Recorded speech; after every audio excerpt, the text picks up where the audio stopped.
ಯಾವ block points ಇದ್ದಾವೆ ಅದನ್ನ ಗುರುತಿಸಿ ನಿಮ್ಮ ಭಾಗದಲ್ಲಿ, ನಿಮ್ಮ ಏರಿಯಾದಲ್ಲಿ, ನಿಮ್ಮ ಜಿಲ್ಲೆಯಲ್ಲಿ ಈ ಆಕ್ಸಿಡೆಂಟ್ ಗಳನ್ನ ಕಮ್ಮಿ ಆಗ್ತಕ್ಕಂಥದ್ದು ತಾವು ನೋಡ್ಕೊಂಡು ಹೋಗ್ಬೇಕಂತ ತಮ್ಮಲ್ಲಿ ಮನವಿ ಮಾಡ್ತಾ, ಅದ್ರ ಜೊತೆಗೆ ಈ ಟ್ರಾನ್ಸ್ಪೋರ್ಟ್ ಬೋರ್ಡ್ ಮಾಡ್ತಕ್ಕಂಥ ಉದ್ದೇಶ ಇದರಲ್ಲಿ ಎಲ್ಲಾ ಡ್ರೈವರ್ಗಳು, ಎಲ್ಲಾ ಕ್ಲೀನರ್ಗಳು, ಯಾರು ಗ್ಯಾರೇಜ್ ಮಾಲೀಕರಿದ್ದಾರೆ, ಟೈರ್ ಹಾಕೋರು, ಪಂಚರ್ ಮಾಡ್ತಕ್ಕಂಥವ್ರು, ಯಾರು ಬಾಡಿ ಬಿಲ್ಡಿಂಗ್ ಮಾಡ್ತಾರೆ, ಪೇಂಟರ್ ಇರ್ಬೋದು, ಯಾರು ಲಾಜಿಸ್ಟಿಕ್ಸ್ ರಿಲೇಟೆಡ್ ಅಂದ್ರೆ ಟ್ರಾನ್ಸ್ಪೋರ್ಟ್ ರಿಲೇಟೆಡ್ ಯಾವುದೇ ಕಂಪನಿಯಲ್ಲಿ ಕೆಲಸ ಮಾಡ್ತಿದ್ರು ಕೂಡ ಅವರು ನಮ್ಮ ಟ್ರಾನ್ಸ್ಪೋರ್ಟ್ ಬೋರ್ಡ್ ನಲ್ಲಿ ಬರ್ತಾರೆ.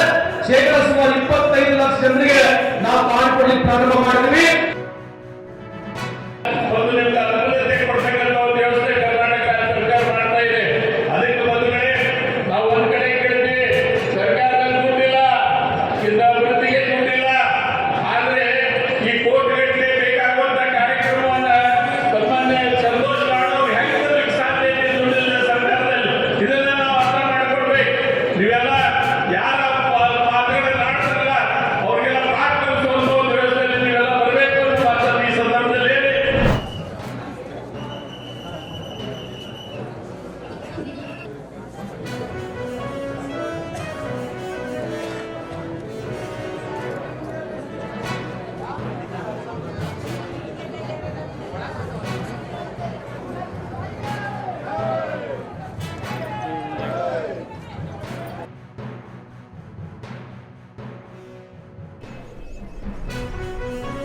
ದೇಶಕ್ಕೆ ಒಳ್ಳೆಯದಾಗಬೇಕು,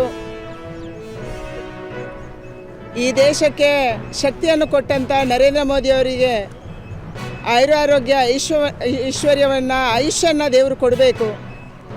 ತಾಯಿ ಚಾಮುಂಡೇಶ್ವರಿ ನಮ್ಮ ದೇಶವನ್ನು ಹರಸಬೇಕು, ನಮ್ಮೆಲ್ಲ ಜನರನ್ನು ಹರಸಬೇಕನ್ನುವಂಥ ಪ್ರಾರ್ಥನೆಯನ್ನು ಸಲ್ಲಿಸಿದ್ದೀವಿ.